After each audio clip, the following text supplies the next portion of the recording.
ne rien rater. Du côté spirituel, ne rien rater. De ce qui t'attend dans l'au-delà, il faut que tu agisses en tant que croyant. Tu es un croyant. Tu te définis en tant que croyant.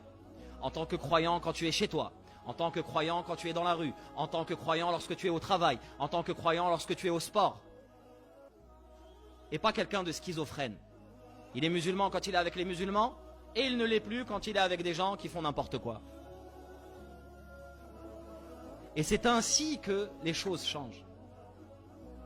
C'est comme ça que les choses peuvent changer.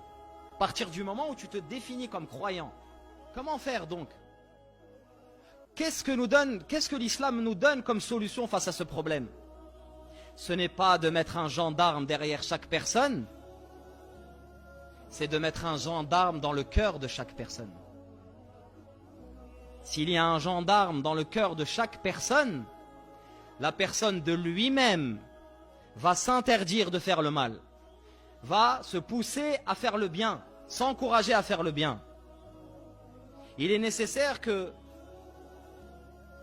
les causes qui permettent de se réformer soient en nous, qu'on les intériorise.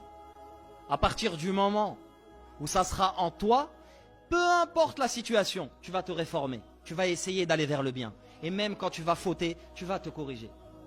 C'est ça qu'il faut. Il dit à Abdullah ibn Abbas, ihfadillah yahfadk. Le prophète sallallahu alayhi wa sallam dit à Abdullah ibn Abbas qui est un enfant.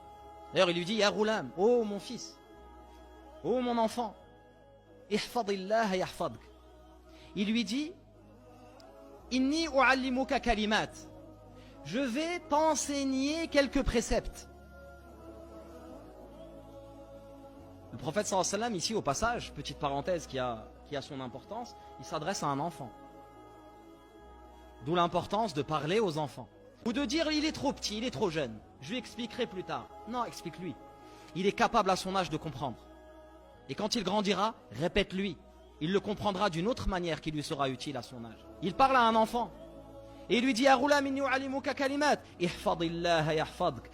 sois scrupuleux. Sois scrupuleux à l'égard d'Allah. Allah te protégera. Sois scrupuleux à l'égard d'Allah. Tu le trouveras avec toi. Il lui dit ensuite, quand tu as une demande à adresser, fas'alillah, adresse-la à Allah.